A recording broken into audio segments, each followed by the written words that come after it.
What a terrible time to get a phone call.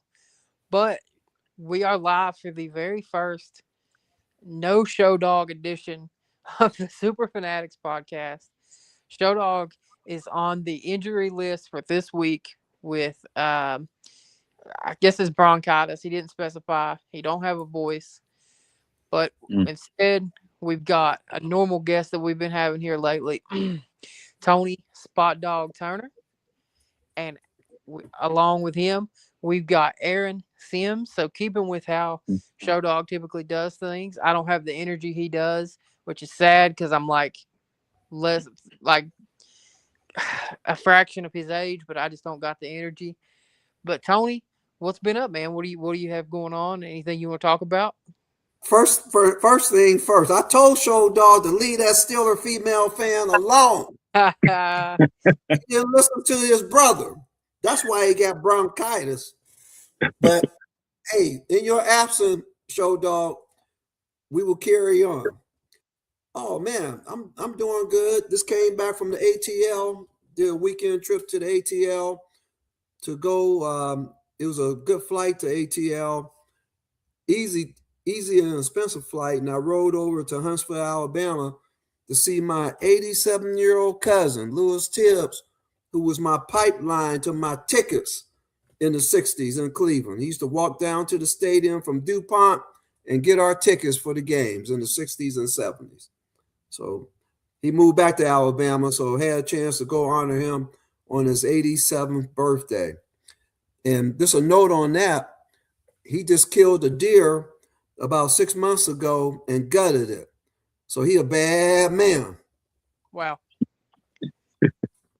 That's crazy. I don't know if I've mentioned it to you, but my brother actually lives in the Atlanta area. He's he's about 45, 50 minutes north.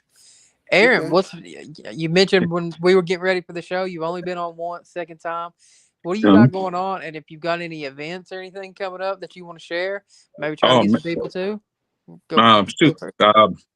No, we have a retreat coming up, a healing retreat down in Hawking Hills at the Cliffs, but it's at capacity right now. We're setting up the next one will be at Niagara Falls. There's healing retreats. I have people come in like artists and healers and stuff like that, and we meet with people, and we just have a good time for 2 or 3 days, kind of like raise our vibration. At SMG, we just signed a new streaming deal, but I'm kind of gonna keep that under my hat till we're completely done. But I've been off from Talk That Talk, my own podcast, for about a month now because I've been setting things up, getting that ready. We also are working with the Columbus Aviators, doing some camera work and behind the scenes type things. And also with Life Surge down in Ohio State. So, I'm booked all 26 and it's busy, busy, busy. I like to give a shout out to TMD Sports. I started out my podcasting with my brother, Marcus Donald, and also a shout out to Q Productions. And Ray Prisby, who was going to be my co-star in my movie, Mr. Bernstein, Reverse the Curse, The Mistake on the Lake. So look out for that. Man, that's a lot. That's a lot, Aaron. Yeah. What I don't know how to quit, man. what does SMG stand for? SMG, Sons Multimedia Group. That's me and my son's media group. I actually started it his senior year, and me and him went to college together at OMS and graduated. And we started up a company, and we just, been having a good time. It's a faith-based company, but we just have a lot of fun together, man. We made hanging out as a father and son a profitable business. Man, you can't beat that. You can't beat that because, Mhm. yeah. I won't get into my story. Tony's already heard it about my dad, but man, I wish I had more time with him. So, I thought you would appreciate this comment in the chat. Aaron, the beard is official. We were bragging on it a little bit before the show.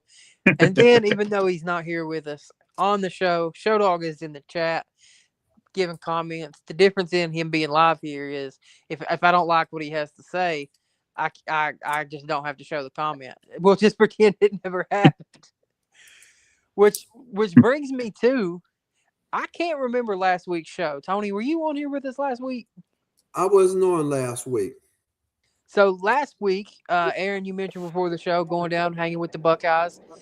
Me and me and Ray have had a debate for a few weeks that he says Carnell Tate's a 4.7 guy. I told him Okay. last week I would bet him any amount of money he wanted that he would be under a 4.7. Ray did not go for that. He said, "Oh, I think he'll be a 4.6." He ended up at a 4.5. I don't remember the Yeah. exact number. I think it was a 4.54. There was a little bit of people saying, "Well, we actually had him at a 4.48." Whatever. Yeah. He's been Meanwhile, 4. He's been 4.5 since last spring, as far as I know. He was running 4.5s last spring with yeah, Caleb Sinclair and all those guys when they were practicing and doing little things. When I was asking around, I've always heard 4.5. yeah. Well, Ray has been steadfast in saying that he's not that he's too slow, whatever. So Garrett Bush talked a little bit about on Ultimate Cleveland Sports, and he had this to say about Carnell Tate. He makes big plays. He has great long speed. Thing I like about him is he's smooth.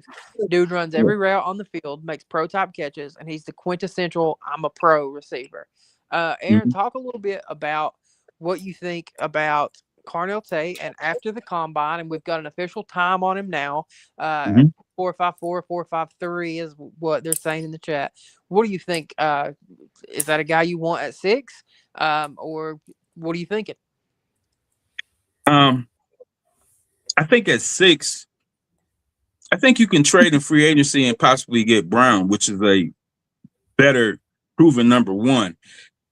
One thing I can't say about Tate, he's one of the best route runners I ever seen. He actually looks like he's running slower than what he is because he runs so smooth. He's running fast, but he looks like he's half moving because the movement is so smooth. He's real hard to check off the line, so it will be no bump and run. He'd be a perfect slot receiver. But my thing is, how many hits can he take? I don't know if he's going to be durable enough to take those run over the middle hits. But he also knows the cardinal rule. If it's man to man, we can cut across. If it's zone, we got to go straight north and south. He's a smart football player. But 6, I just think is a little high.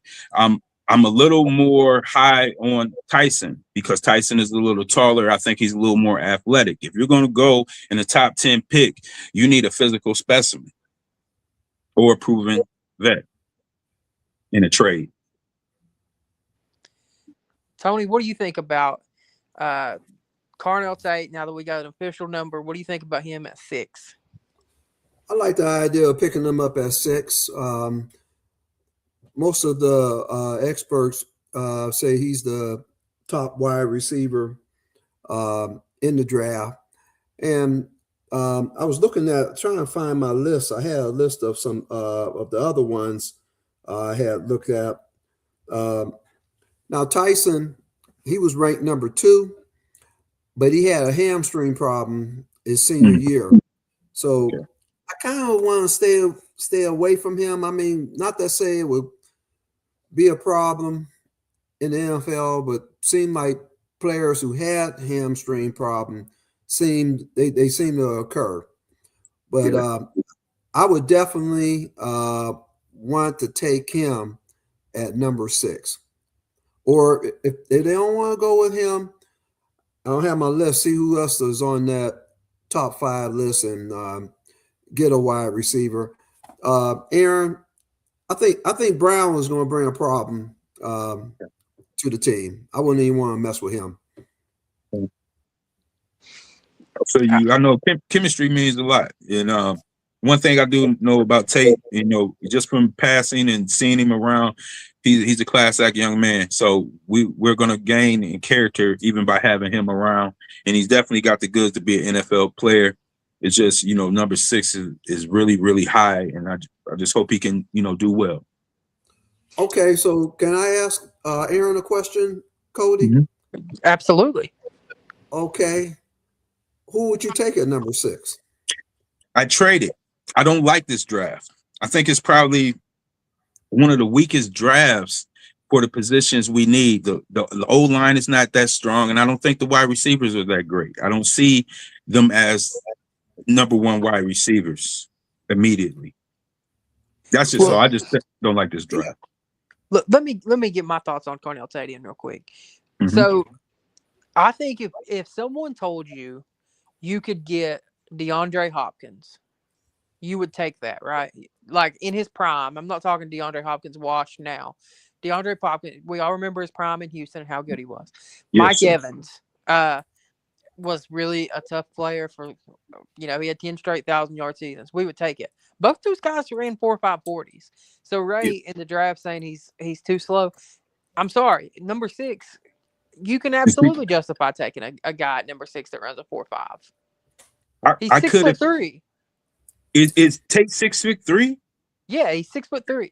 I don't. He just looks small, Brown. Maybe because he was by Jeremiah Smith. Maybe he's. That's why. That's why. That's why. If he's 6'3", my argument is over. I think he's a great 6 pick. I didn't know, and I've seen him. I didn't know he was that big. Yeah, he's 6'3", around. I think he's a hair under 200 pounds. And here's the thing: if you say, man, the 40 time's not great, I hear you, but like 4.5 is not terrible, and the game film shows up. Like he's good.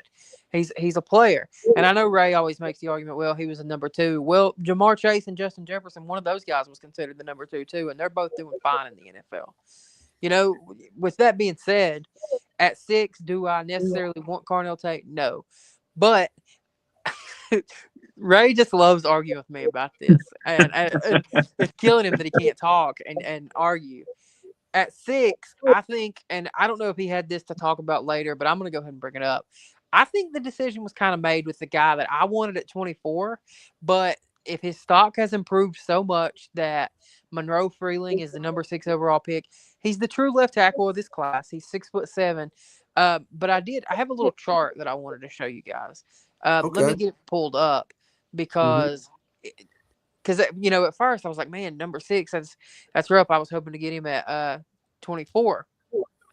So it might be a little bit small, but if you look, these are every single offensive tackle that has been taken in the first round who is less than 22 years old and has a relative athletic score above 9.5.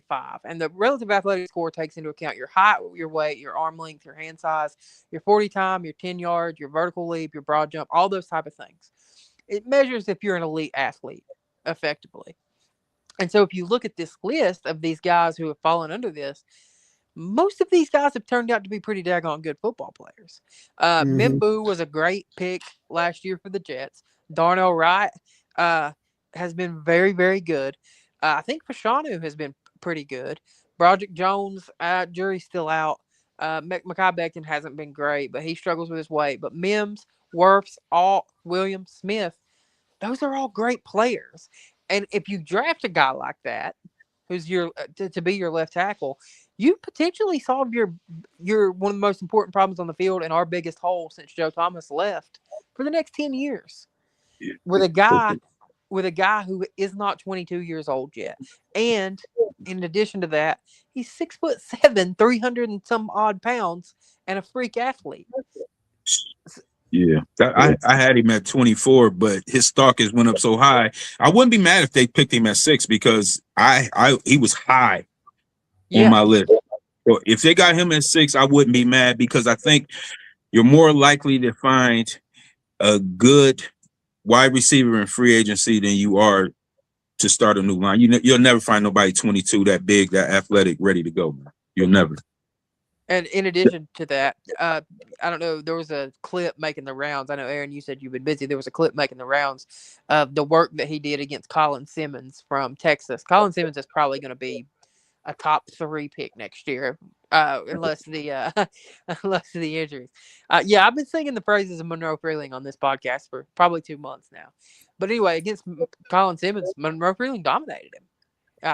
And people were like, well, he didn't start the year great, but he finished strong. Well, that's what I want a 21-year-old to do. I want him to get better as the year goes by, especially when you're 6'7", and he's probably just kind of learning his frame. Yeah, so for me, go ahead. Sorry. I'm sorry, man. I didn't mean to cut you off, man. No, you're fine. His footwork got better. That's what it was. He was always strong. He was always athletic. He started to spacing out his footwork. He started to go shoulder to shoulder instead of being too tight. When he was too tight, they was running around him. By the end of the year, like you said, against Simmons, he kept him in front of him. And that's what you want from a tackle. And being that young, developing from the beginning of the year to the end of the year shows that he has a lot more growth. So by the time he's 25, he could be the best in the league. Right. And another thing for me is when you were looking at the left tackles before Monroe kind of came on strong, you were looking at Spencer Fano. You were looking at uh, the cat from Miami. I think it's Mawigoa. Sorry if I got that wrong. Yeah, and it was like, well, he might be a right tackle. I'm not sure if that guy's a left tackle. He might be a guard. Monroe Freeling is the first prospect we have that is a bona fide left tackle. He's got the length. He's got the arm length. He's got the talent. And to me, I think that decision was kind of made. It would have been nice if he could continue to be a well-kept secret and we get him at 24. And maybe we can trade back to 9 or 10 and still get him. But a guy just kind of breaking ahead like that and being like, look, here's the left tackle, not maybe a left tackle. Even Will Campbell last year, who went, I think, at 4, there was talks of his arms are short. Maybe he's a guard. Look how that served Will Campbell in the Super Bowl. He got his ass handed to him. You know what I mean? So, Tony, do you have any thoughts on this left tackle prospect? Who was the guy you was talking about again? I missed his name. Where's he from? Monroe Freeling from Georgia. Okay. Yeah, it seemed like he's a top-rated tackle. I think. Oh man, I just think it's a bigger need. It's a need for linemen. We need linemen. But that number 6, man, you gotta get a home run guy, man, to stretch the field, a wide receiver, man. So I think we have enough good linemen available by the time we get down to that second pick of the first round. I don't know if I agree with you, Tony. If you can lock down the left side of your line for 10 years, I think it's hard to turn down, man. Yeah. That's unless I mean Tate 6'3", he's running the the 4.5. He's definitely a great route runner. I mean, hey, either one of those two, I'm not gonna be mad. Oh, absolutely. I absolutely agree with you.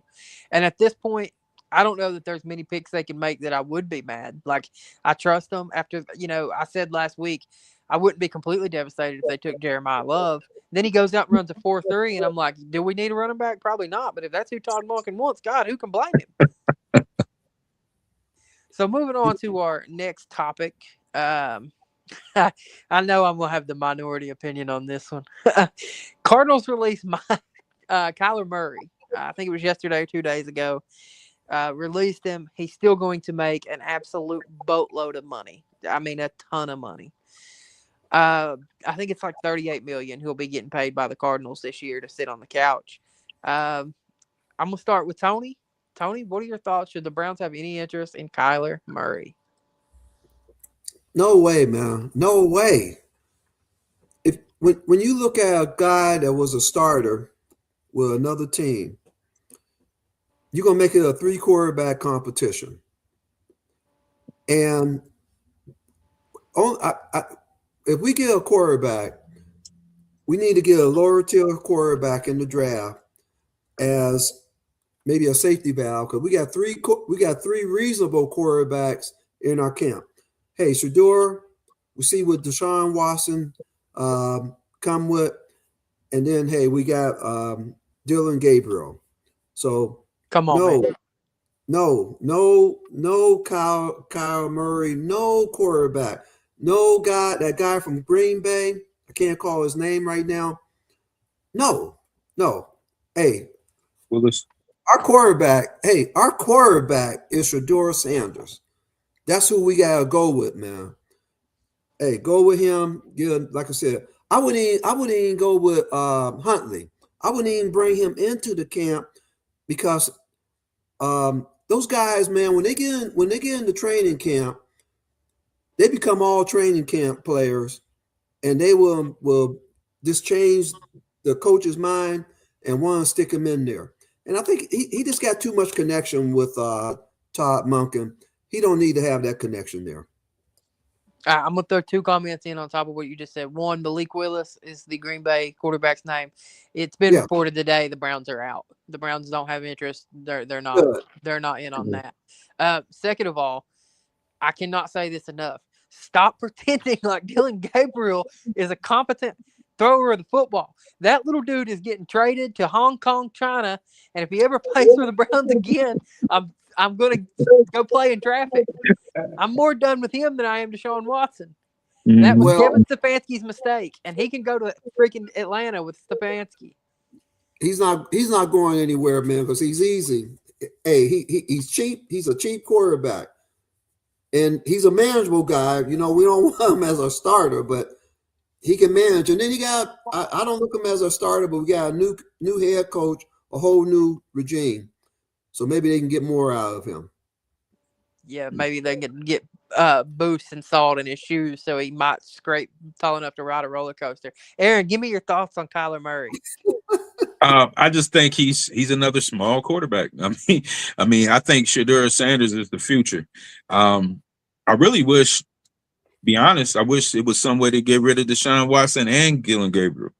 You know, I think at this point, Deshaun Watson may be a good backup, good competition of pushing, but I think the head coach has his mind made up who he wants to be the quarterback of the Cleveland Browns. And Dylan Gabriel, they say I don't dislike the young man, but he can go with Stefanski. You know, they can pick up anybody to be that third quarterback, and I would probably like it better than, you know, seeing Dylan Gabriel. I don't know if I'm holding a grudge or what, but I don't want to see him no more. Well, don't look down, and you'll just look right over top of him. You won't see him. We the same height. So here's my thoughts on it. Like I said, I know I'm going to be the controversial opinion here, but Shedeur, I thought, shown a lot of promise last year, and I'm not disputing that whatsoever. I don't know that he showed enough promise to be like, hey, no matter what, you're our number one quarterback, no competition, here you go. Deshaun Watson, as I've said a million times, has not played a great football season. I'm not talking about the 5 games in 2023 in almost half a decade now. A guy that's getting paid $38 million from somewhere else would be apt to take a cheap deal here and say, you know, he might play for, if you look at the Steelers did this with Russell Wilson a couple years ago. Now, granted, it didn't work out. Russell Wilson wasn't great, but they told Russell Wilson, like, hey, we'll pay you cheap, and he was like, yeah, cool. I'm already getting paid quite a bit by it was the Broncos. So if you wanted to bring in a third guy in, because here's the thing about Kyler Murray, the last couple of years, there's been some issues, but under Cliff Kingsbury, he was a pretty highly rated deep ball passer. But the new coach and the new OCs have kind to let him to throwing check downs and things like that. So that's why I prefer him over little Dylan Gabriel, because he's at least shown he can throw the ball more than 30 yards at some point. So if you can get a veteran guy like that who's an elite level athlete for a cheap price tag to come be part of this competition and give you another option if Deshaun still isn't great, or if, you know, Shedeur, you know, isn't as what we think he can be, then I think you should take the flyer on that. But the concern for me with Kyler Murray is that there's always been issues about how focused he is on football. So that is the decision I think that has to be made. Do you think he takes this game seriously enough? Do you think he wants it, or that he will come in with a chip on his shoulder and trying to prove himself? Isn't he small also? Yeah, he is. He is a short quarterback for sure. I think he's a little taller than Dylan Gabriel, but like I said, is he? Okay. My issue with Dylan Gabriel, as much as I love making fun of him for being short, is that he can't push the football down the field. He didn't prove it well in college. Kyler Murray has shown he can put the football down the field. But ultimately, I think you have to have a third quarterback, and it's not Dylan Gabriel. I can't make this more clear. I don't want Dylan Gabriel on the Columbus Aviators, maybe not even as a mascot. So, damn. Okay, I'm going to go back to a question I asked you a couple weeks ago. Okay. Those are 3 quarterbacks. Who you want to be the starter? Of the 3 quarterbacks we got right now, who you want to be the starter? You have to pick one of the 3. I told you Sanders. Sanders. Okay. But see, you're not in favor of Sanders. You always I guess I got an insurance policy, Tony. I want an insurance policy. You want an insurance policy. That's all I want. And Deshaun Watson ain't an insurance policy. He's a waste of money. That is hard. There's the chances of him not being a waste of money for this season is thin, because it would require him randomly be good again for the first time in half a decade. Odds aren't great. He could be without Stefanski, because no one's been good with Stefanski the last decade. So we don't know what he's going to look like with a different offense. I think he'll be better than what he was with Stefanski. I know it's not hard to do, but I think we'll see the best Deshaun Watson we've seen in a Browns uniform. And in the beginning of the year, that line had to mature. So if he did beat Shedeur out, and maybe Shedeur came in, see, the thing is about Shedeur, he has to be groomed. He's shown flashes, but he's not there yet. I don't think he reads fast enough. I think he holds the ball too long. And it's a lot of things that he has to get better at. So if Watson's a step ahead when the line is learning, it's not going to, I won't be mad if Watson beats him out, because that line has to grow up. You know, everybody who was on our line last year is gone. This is a line that the first year together, I mean, we might even have a 22-year-old left tackle. And you know, Myles Garrett, no matter how big you are, if I see somebody 22 and I'm the best ever at rushing, and we face a lot of good rushers in our division, he's gonna have a problem at first, no matter who he is. Yeah, no, I'm not disputing that at all. Like I said, I have no problem with Sanders going into the season as the starter. I just would prefer to add a third guy as a little bit more insurance and give you another option, because I just don't feel comfortable. It's more about Watson than it is Sanders, to be honest with you. It's more about, I don't want to get in a situation where our best option is Deshaun Watson and he hasn't been good in half a decade, because he is wasted money. No matter unless, like you said, the low probability chance that he does thrive under Monken, which, hey, if he does, praise be to the Lord Jesus. But I mean, let's just look at the statistical probability is the guy hasn't had a great season in like 6 years now. So I don't know. I'm going to combine two topics into one. Sorry, Ray. We released Cornelius Lucas.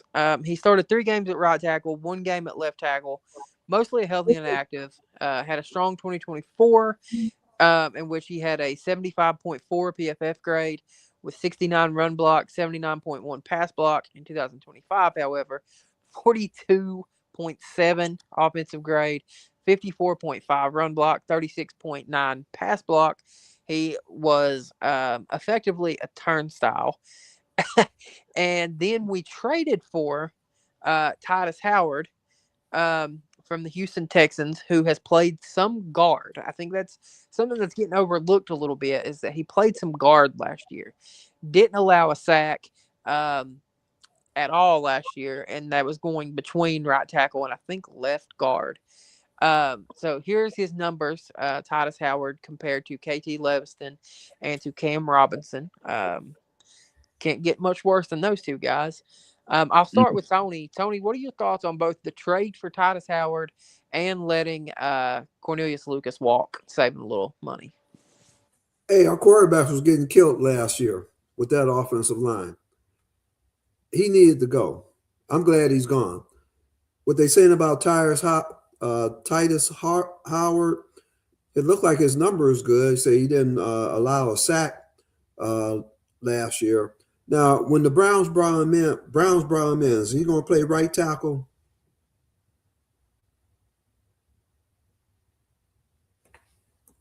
Are you there, Cody? I'm still with you. Can you hear me? Yeah, will he be Can you hear me? Right tackle? Last year he played some right tackle, some left guard, if I remember right. I thought I read the Browns was they bringing him in as a right tackle, or were they going to put him in as a guard? They are saying, I think the assumption is right tackle, but we also don't know what Batonio's doing, so that could make a difference, and we'll see. Okay. Mm-hmm. He hasn't retired yet. No, I don't think I haven't seen the decision. Okay, good. I hope he doesn't. I Let me know let we me lost look at Wyatt. now. We lost Wyatt, so No, he's not made a decision yet. hope he comes back, man. We need him big time. Yeah. Need a veteran on that What, line. Aaron? What are your thoughts on the Titus Howard trade and the Cornelius Lucas being cut? Cornelius Lucas being cut. That's the only thing left to do. You know what I mean? We got to get better on the line. Howard, I like him because he's versatile. Like you said, he gave up no sacks. He played guard and he plays tackle. When we need people who can play both positions, because if maybe he's not the starter, maybe he has to come and fill in. Maybe this guy's hurt. He has to slide down. You don't know what we're going to have to do this year. So makeshift line, first year together. We're all going to learn. We're all going to learn. That's Yeah, good. it's there's a lot to this. I don't want to say rebuild, but maybe it is the rebuilding of this offensive line. Theoretically, you think the left tackle is probably going to come from the draft. Left guard, we don't know, but that ultimately makes a difference on where you might want to use Titus Howard. And then I don't hear anyone really talk that much about DeJuan Jones, who has been solid at right tackle, and then he's gotten hurt. George Mallory saying draft the kid from Iowa. I like Jennings Dunker a lot as a guard. One thing I've learned over the years is if you want a great guard, if they play tackle in college, that seems to translate pretty well because Joel Bitonio was a left tackle coming out of college. Browns drafted him to play guard. So Jennings Dunker, I think, plays tackle, but he's probably going to be projected as a guard. So I don't know. There's a lot of moving parts to it, man. And then we don't know when Luke Whippler is going to be back. He dealt with a pretty nasty injury late in the year. And then Zach Zinter has been a weird case. A lot of healthy scratches for that kid as a right guard. So it's hard to really project, what we need to do with the draft or free agency because there's still like so many moving parts to we need to know what Bitonio is going to do. If he's our left guard, that makes your right tackle kind of solidified. And then you just kind of have to think about right guard, center, left tackle, which, like I said, it seems pretty fair to assume that left tackle is going to come from the draft. But you have DeJuan Jones in the mix as a player. Luke Whippler, like I said, he got hurt in the last game. Don't know what his status is going to be. Zach Zinter's in the mix, we don't even know how good this kid is. There's a lot of moving parts to it. But what I do think this shows, this trade and cutting Cornelius Lucas, is they're going out at the offensive line. They know the offensive line problem is top priority. To jump on it before free agency, that just shows they put a little money into this Howard kid, that there's a plan, and they're not going bargain bin shopping like they did last year with KT Leviston and Cornelius Lucas. They're going to put a serious commitment into this offensive line. And that's encouraging. Yes, it is. That makes me feel a lot better going into this season. And I saw Tony Grossi say that they should try DeJuan Jones at guard. He's like 6'12". You can't have a 6'12" guard. You know what I mean? It's hard enough having a big tackle like that, but that's way too big on the inside. Isn't he from Ohio State? He is. He is a yeah. Yeah, well, they're versatile. He might be able to pull it off. So is Whippler. Isn't he also from Ohio State? Yes, he is. Yeah. Leave them where they at. Yeah, 100%. So, it'll be fun to monitor because you have to make these high and drunk. Ray Frisky says Tony Grossi is high and drunk. You have to make these moves, and the thing is, no matter what you do on the offensive line, no one's jumping out of their seat. Even if you get Freeling at 6, I mean, I'm going to jump out of my seat, but the average person's not going to jump out of their seat. They're going to want Tyson or Tate, which I've seen Tyson. I meant to say this earlier. I've seen Tyson fall into 24 in some mock drafts. I don't think it'll happen, but I've seen it. So, you're going to make probably 5 O-line moves that aren't going to get people super excited. But in between those, you've got to kind of sprinkle in another corner. You got to get a receiver or two. So hoping for Marvin Harrison Jr., but you know, it's nice to hope, I guess. How are we getting Marvin Harrison Jr.? You're hoping for another Marvin Harrison Jr., right? That's what you said? There has been talk that the Browns would be interested in trading a second or possibly, I think it's a second round pick if the Cardinals would give up Marvin Harrison Jr. I would like that. You get 2 linemen in the first round and then get Harrison Jr. Yep. I would love that. Has he been productive over the last couple of years? He has struggled because that offense, man, and it's just like I was talking about with Kyler Murray. They wanted to run everything short. You know, Right. And he didn't have a quarterback. I mean, right. for real, he needs to be somewhere else. Put it that way. They're not getting the maximum out of the young man, whether he struggled or not. Somebody got to get the ball to him. He hasn't lost that size. He hasn't lost that skill level. And I'm telling you, he's elite. He's elite. He just needs to be put in the right position. And if you can get him for a second round, that's a steal. That offense has not been made to suit him. Ray saying he's seen a mock that would make my dream. Fano at 6 and Georgia tackle at 24. That the dream of Monroe Freeling at 24 is dead. He's not making it past probably 12. He made himself a lot of money at the combine, Ray. Like, it was good while it lasted. Now you may be able to get Caleb Lomu at 24. Just please God, not Tyrese Proctor or Caden Proctor. Just please. So let's move forward a little bit and talk a little bit more quarterbacks. I feel like we're probably going to talk in a circle a little bit here.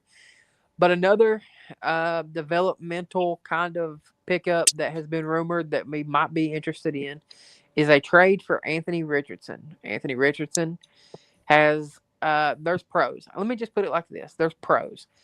He's 6'5". He can run. James Frank said, I thought you loved Proctor. You haven't been listening to me, my friend. You have not been listening to me.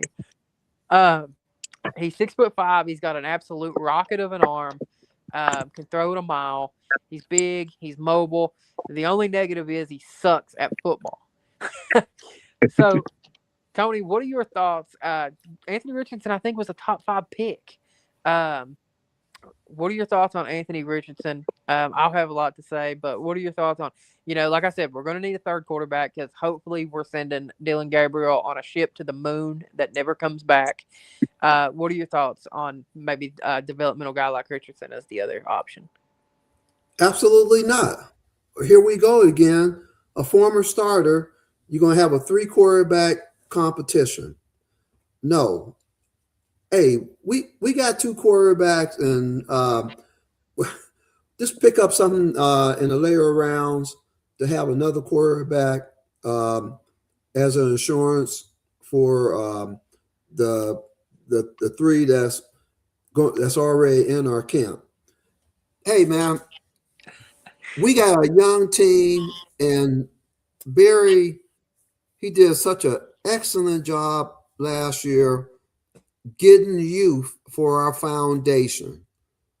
Our running back, hopefully he can come back. Our tight end, our defensive line, and we got our quarterback for the future, man. Hey, every game, they criticized or said what he needed to improve. And the game after, he improved on it. Keep on going young. Man, let Anthony Richards stay in Indianapolis. Hold on. The only positive thing I can say about Anthony Richardson, besides all the physical traits, is that he is going to play this football season at 24 years old. So he's not old. You know what I mean? I know he's a former starter, but if you're taking a guy like that, it's a developmental pick anyway. Just see what you have. Like I said, I'm more interested in an insurance policy for Watson. Aaron, go ahead and give us your thoughts on Anthony Richardson before I rant. I think Richardson is a great athlete. I think he has potential, but we don't need that problem in our locker room this year. We don't need it. I agree with Tony. We should go young. If we go anything other than what we have, we should go young. Like I'm talking about in the draft somewhere. Try it out. You know what I mean? Same way we did with Sanders. It wouldn't be nobody that's already started somewhere, that kind of feels entitled to playing time. You know what I mean? No, I completely agree with you there. The one thing I will say, I don't want to write a guy off just because he's been a starter somewhere else, because Sam Darnold just proved like sometimes you need the right situation and the right fit to make. I mean, he was almost a washout of the league. So, But Cody, only problem that's going to cause you got your quarterback there. You can't be looking over his shoulder on a competition. Tony, you got to compete in the NFL, man. Nobody's Huh? giving. Only person that's giving anything is Myles Garrett, and that's because he's the best in the world. There's only probably 10 to 12 quarterbacks that ain't going to have at least somebody trying to get gun for their spot and don't have much of a chance. You got to compete in the NFL. Hey, okay. Well, I know how you feel about Shador, but he's a proven commodity. His skills just need to be polished. They should be going into training camp. I totally agree. Maybe not public, but even private. Shador, you the number one guy going in. It's your job to lose. Yeah. So I think it should be. But if you bring somebody in and he loses it, then he loses it. That's just like I said, I want Sanders to be the quarterback one to start the year. But you ultimately need an insurance policy, and I don't want it to be Deshaun Watson. So let me give you my thoughts on Anthony Richardson real quick, because for all the good I've said, don't write off a guy who's a starter somewhere else. He's big. He's athletic. I want to really pause and emphasize this point. The guy is not any good. He's never been good. He wasn't good in high school, but they said, man, he looks good in shorts and can throw the ball a long way. So Florida was like, yeah, we'll take a flyer. So they bring him in, and they let him wear number 15, by the way, which was Tebow's number, which has to be blasphemy in some way. They give him 2 years as a starter in the SEC because he's 6'5" and throws the ball. He's still not any damn good. He's not. His stats are not good. Aside from occasionally throwing a ball really far, there's nothing good. And so the Colts see that, and they're like, man, but he could be. And I'm like, yeah, he could have been coming out of high school. He could have been coming out of college. And now he could be coming out of Indianapolis. I don't want a could be. Shador Sanders could be great. I don't need another could be. Okay, so hey, wait a minute, Cody. Let me ask you this. So are you saying you don't want Anthony Richardson on the Browns team? I ain't got a lot of belief in him, Tony. I don't. I don't feel good about him. Okay, cool, good. Yeah, but like I said, I want a third quarterback. I want an insurance policy for Watson. And then another thing, and a lot of people have talked about it in the chat, takes himself out of games. He's a quitter. He literally asked to be subbed out like a running back might do after he's ran the ball 10 straight times for 72 yards, and he pats his head and he's like, all right, I got a break. But a quarterback don't do that. You guys are both older than me a little bit, maybe a lot of bit. Have you all ever seen a quarterback asked to be taken out of a game? I ain't seen nobody since Scottie Pippen in basketball. I just never see a pro athlete acting like that. I didn't want to bring that up, but that was another major reason why I didn't want him on the team. No, bring it up. Bring it up by all means. No, I can't. I can't go to war with nobody like that. You can't quit on your team. You're the quarterback. I mean, nah, this shows low character, and that's one thing that you can't give a person is character. You can teach him how to play the game. You can teach him the X and O's, but you can't put character in a person. Apparently, you can't teach him, Aaron, because it's been 7 years yet, and he still sucks. Hey, as big as he is, he probably at the wrong position because he's a heck of an athlete and he's tough. But if he ain't willing to do it, if he gonna pat his head in a crucial time when the team counting on him, I can't win with him. I'm like Singletary. I can't win with him. Yeah, 100%. 100%. Well, we'll stick with the quarterback theme because that's what Ray wants us to talk about, apparently. He put it on the thing here. Alabama quarterback Ty Simpson. He was lighting the world on fire early in the season. He was great. He was strong. Really looked at as QB2 in this draft behind Mendoza from pretty early on in the year. The last half of the season did not go well. With that said, Simpson was on a top 30 visit to the Browns today. They are doing their visits early before free agency. Simpson came out. Uh, Todd McShay has said that he has heard, could he go as high as Cleveland? Now, I don't know if that means 24. I think that means 24. Yeah. If it's at 6, I'm going to self-harm. Anyway, what are your thoughts on a guy like Ty Simpson? 24, maybe in the 30s. I'll start with you, Aaron. No, I don't. I'm giving it 1 year. I figure all that stuff that went on last year, second guessing Sanders and all that. I just think he needs 1 year without that. And if you bring Sampson in now, like you said, it's a 3-man quarterback battle again. You know, it's like I don't do anything to disrupt the chemistry. You see what I'm saying? And we got too many needs. We have too many needs at wide receiver and line to even mess with a quarterback that high. If they do that, I feel like it's a wasted pick. Like Dylan Gabriel was last year. It's just a wasted pick. Yeah, hard to argue. Tony, what's your thoughts? Yeah, I think I think they shouldn't even look at a quarterback.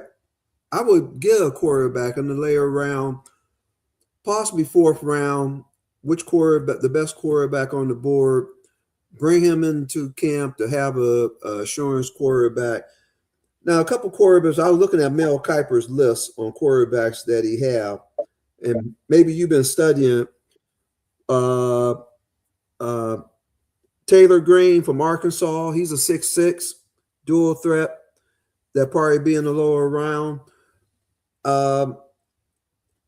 Maybe even Carson Beck if you want to get him in the lower round. But the first 3 rounds should be primary looking at offensive line. You need linemen. I'm looking at number 6. I want a wide receiver at number 6. That's got to be you need a guy that you can really go through that can stretch the field. The rest of them, the next 2 rounds, get some linemen, possibly a quarterback at number 4. All right, here's what I think. I'm not, I know you guys are willing to hand Shador this job. I'm not. But if you're going to go the draft route, there's no sense. James Frank is already on top of my thought process here. If you're going to go, you've got so many needs. If you're going to take a quarterback in the draft, it needs to be late. Right. Why not take the Northeast Ohio kid? And similar to Anthony Richardson, the production hasn't been great. But to be fair, I feel like no quarterback produces at Penn State. I would rather take a flyer on Drew Aller. He's a big kid. I think he's a young guy. If that's what you're going to do, Drew Aller will play this season at 22. His birthday is in 3 days.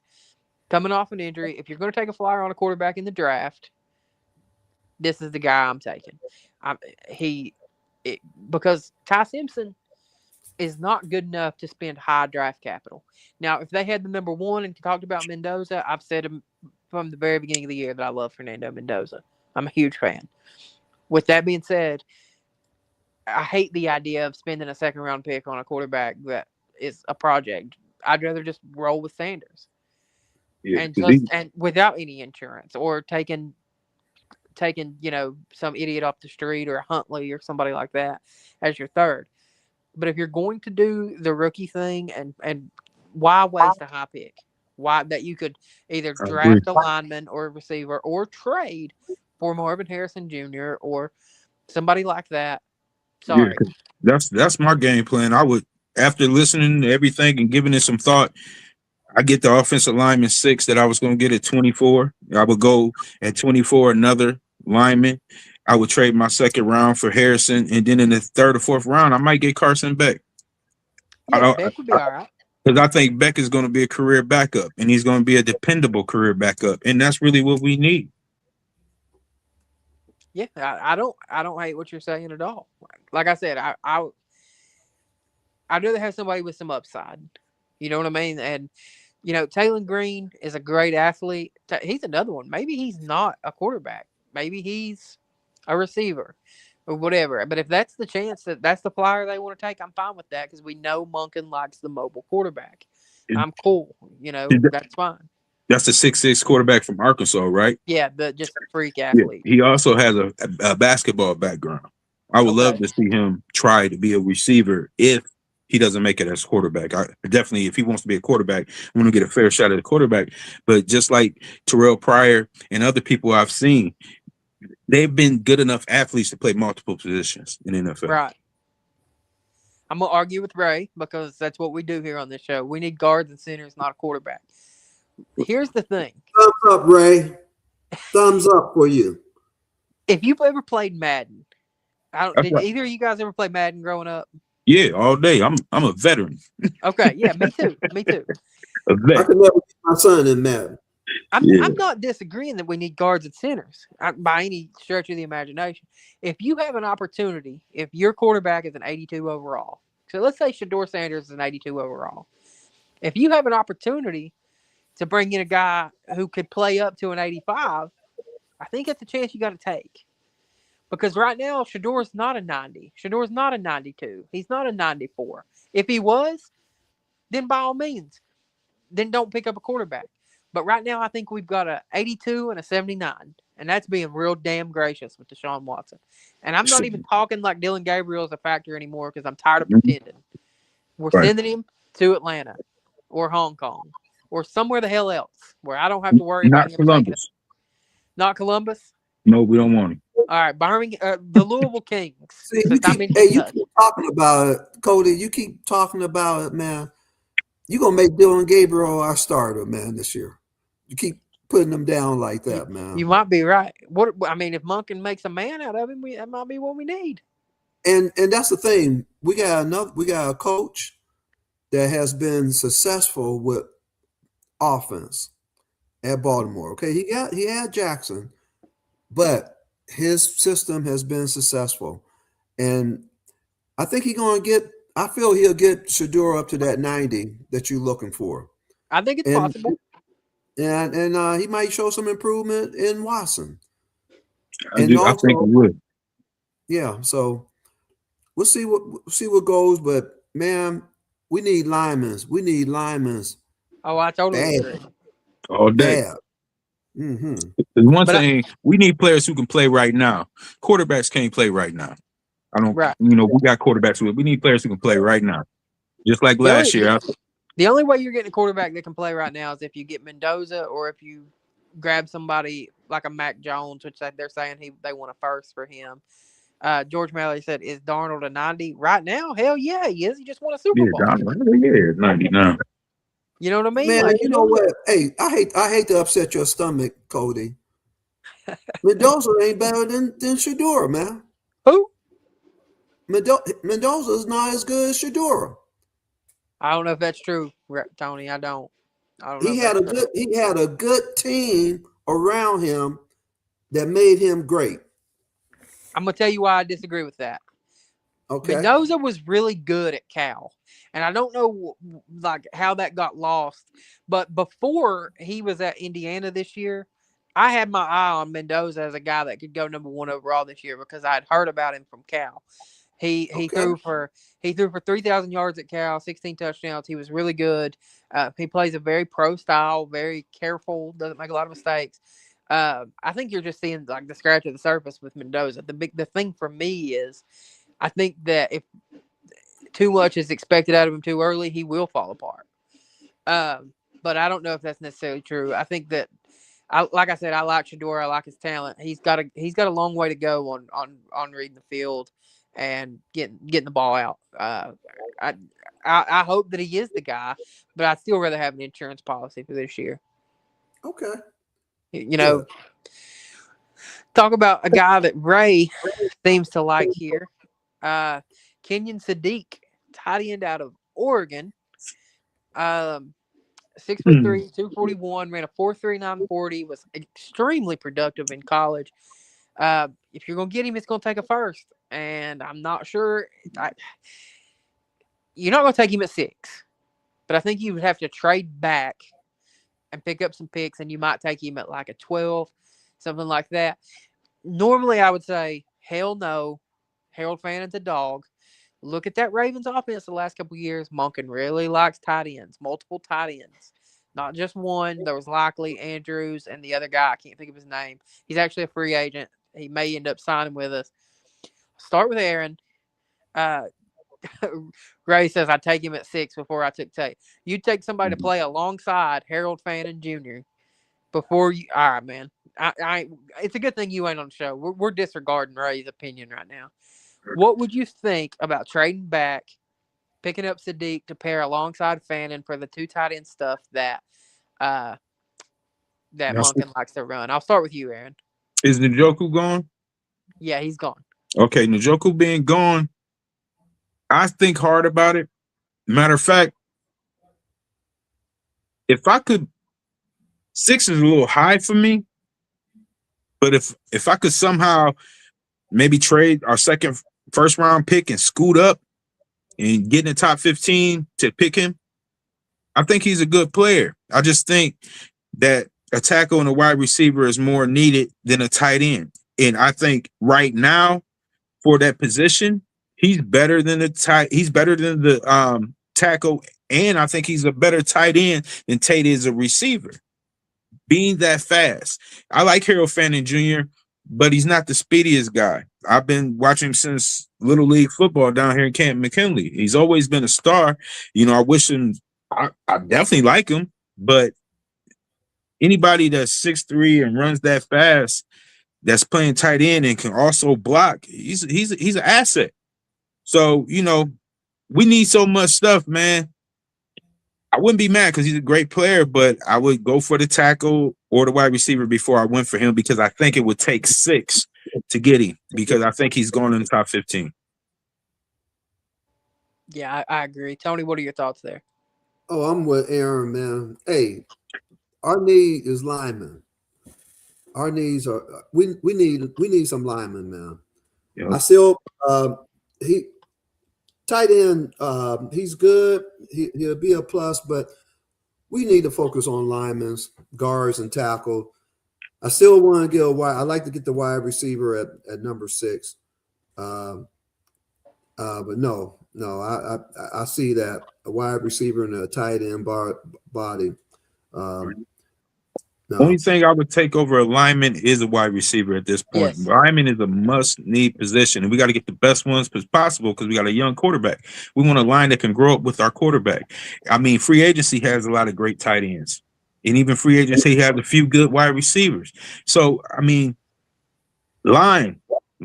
It's going to be stingy this year with the line too in free agency. So I'm looking at some young dogs. Yes. Here's something I think. Ray says I'm gonna throw up if you call him a tight end again. All right, well, if you're gonna play him at a wide receiver, he's got to be able to break a corner. Here's the thing. That's a big dude at a wide receiver. Yeah, and here's the thing. I totally hear you saying that he's a wide receiver in a tight end body. I get that.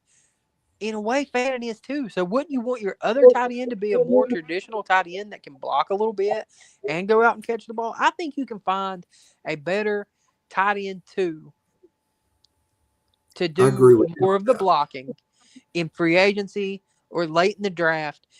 Whereas if you make Sadiq your tight end 1 and bump Fannin to tight end 2, who's a primary receiver, I don't like that. To me, it don't work for me. Here's the move that I've been seeing that I like though. The Chiefs have the 9 and 27th pick, 9 and 29th pick in the draft. If they give us that 29 to move up, we'd probably have to throw a 3rd or a 4th in. Move down to 9, you have Freeling, and then you have the 24th and the 29th. I really like that. Or if you move down to 9 and you want to take Tate, that's ultimately up to them. Because obviously, next week when we do this show, we're going to be talking a lot different because free agency is going to have started. Right. We might have a completely different center. We might have a completely different guard. We might have went out and got a receiver. And Ray says, remember Hernandez and Kronk, they were unstoppable. Yeah, Hernandez was a damn good blocker. That's the end of the positive things I'm going to say about that guy. But I don't like having 2 primarily receiving tight ends. I don't like that idea. See, the thing about Monken, sometimes he uses tight ends in the slot for blocking reasons on running situations.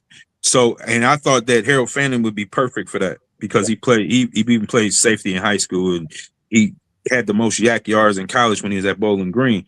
He would be perfect to line up sometimes at the slot, but so would this guy. My thing is, I think we said it over and over again. Line is such a must-have position, and in wide receiver is a at-need position. Tight end, we have our number one tight end. You see what I'm saying? So they're not going to waste. I don't think they'll waste a high pick on a tight end right now. Too many in free agency also. And I don't know if you got the update, but I think the one of the tight ends at Baltimore was a free agent. Yes, it's the one that was behind Likely and Andrews, but he's a solid player. It's not Likely, it's the other one. I can't think of his name. Oh, I thought it was Likely. It's not him? No, it's not. I don't think it's Likely. Ray says, why are you assuming Sadiq can't block? Well, because I watch draft prospects. I know what his weaknesses are. Like, he's mainly a receiving tight end. He's not a great he don't have a lot of pop. It's already 8, so let me steal like another minute of your time if possible, because I do want to hit on this. I really like this. Todd Monken told ESPN Cleveland, we're going to hit. I don't think you can play physical and practice soft. Ray put on here, it's one of his favorite Monken quotes. The training camp sessions have been soft. He's complained about the going through the motions approach to practice for years now. And if Monken holds true to this quote, we could see a Browns team that imposes physicality instead of getting bullied every game. I would argue they went to a more physical approach to practice in 2023. And I think it paid a lot of dividends. And for some reason, they've gotten away from that the past 2 off seasons. What are your thoughts on this quote, Tony? Well, we have to see what happens with it. Hey, let's see what happens with it. I guess I don't have too much of a comment about that. We just gotta be consistent, and we gotta be physical through those practices so we can get our team ready for that first game. Yeah, we gotta be smart about being physical, but we gotta be physical because physicality is a learned behavior. Amen. You practice how you play. You know, it's a reason why boxers spar, because you got to get used to getting hit, and you got to find out who funky enough to turn it up when they got to. You see what I mean? It's cool if you got technique. It's cool if you can, do 7-on-7 and not get hit. Anybody can catch the ball when ain't nobody gonna pop them. Anybody can block when all you got to do is go through the motions. I want to know if you can beat this man. I like a lot of one-on-one competitions, head on. Like let's see let's have competition. Like Ohio State, the thing I love about them, everything is a competition, from weightlifting, from getting to the practice first. Yep. That's what you want to do. I want to have us in the competing mentality and the learned physical mentality. I want to find out who funky enough to be in the yard and who need to go, go somewhere. Yes, sir. You're preaching. Yeah. You're preaching. Before we get out of here, a couple about probably a month and a half ago, I told everybody to go home, do some homework. I wanted them to watch Monroe Freeling, and I took my victory lap on that because he shot up draft boards now. We're talking about some of these receivers, and we're talking about maybe taking one in the 20s or the early second round. So I'm gonna give y'all 2 to watch. And this includes the people in the chat: Omar Cooper Jr., Jeremy from Indiana, Jeremy Bernard from Alabama. 2 guys I like a lot. Check those guys out. Come to the chat next week. Let me know what you think. One more thing before we go. It's the 41st episode of the Superfan Addicts podcast. Aaron, Tony, can you name me a Cleveland Brown that has worn number 41? Catfish Smith. Who? Catfish Smith. Hold on, I'm pulling it up. Backup tight end behind Milt Warren in 1968. What is his name? I lost his first name. Ray, Ralph. give him the first name, but his nickname was Catfish Smith. Ralph Smith. Ralph Catfish Smith. I just can't tell you how impressive I am that you just busted out a tight end from 1965 to 1968. That's mad knowledge. And he statistically. I'll tell you guys something. When I was 12 years old, and if I had insomnia when I was laying in the bed, the only way I could go to sleep I name all the Browns players from number 1 to 89, and I never made it to 89. Travis Prentice, Catfish Smith is statistically the best number 41 in Cleveland Browns history. Travis Prentice is number 2. Number 3 is actually Bubba Ventrone, the recently fired special teams coordinator. Ventrone. And I actually missed doing this last week, so just for fun, does anybody want to give me a number 40? Oh, Peyton Hillis. Peyton Hillis. Peyton Hillis. That's what I had to. This bad boy. One of the baddest Cleveland Brown defensive back ever, Eric Barnes. He came from the Giants. He came to the Browns in 65 and held that starting defensive back position till 1971, 72. And man, he put the hammer. I mean, this is unbelievable. 65 to 71, he is statistically the number 1 Cleveland Brown to ever wear number 40. Eric Barnes, incredible knowledge. That's what I got to get out of here. I wasn't born for none of this. Hey, number 18, Tony Turner's birthday. All right. 18. Right. That's the day before my brother that passed away. My brother. Check this out. This one trivia. Ernie Davis and Jim Brown both died on my birthday, May 18th, 60 years apart. Wow. Yeah, I was at the Hall of Fame when Jim Brown died. I was my son's graduation day. Wow. Yep, I remember. Yeah, my course Ray has a Eric Barnes practice jersey. So Tony, if you're back with us next week, don't tell us, don't spoil it, because I know there's an easy one for 42. I don't want an easy one next week, Tony. Oh, I know before a couple 42. And you know what? I can't make it next week. I know I won't be able to make it, but I'll send my 42 in. Okay. To pound for pound, best Cleveland Browns collector of all time, Show Dog Prisby. That's right. Yeah.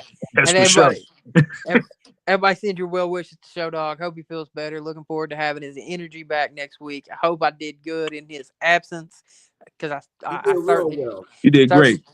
I appreciate it, guys. We always leave out of here with a Go Browns, so I'm gonna leave it to y'all to do the barking, because y'all are the true Ohioans. But thank you guys for showing up and being here tonight. I had a lot of fun. I hope you guys both come back. Ray, have both these guys back. I enjoyed them a lot. So as always, Go Browns. Hey.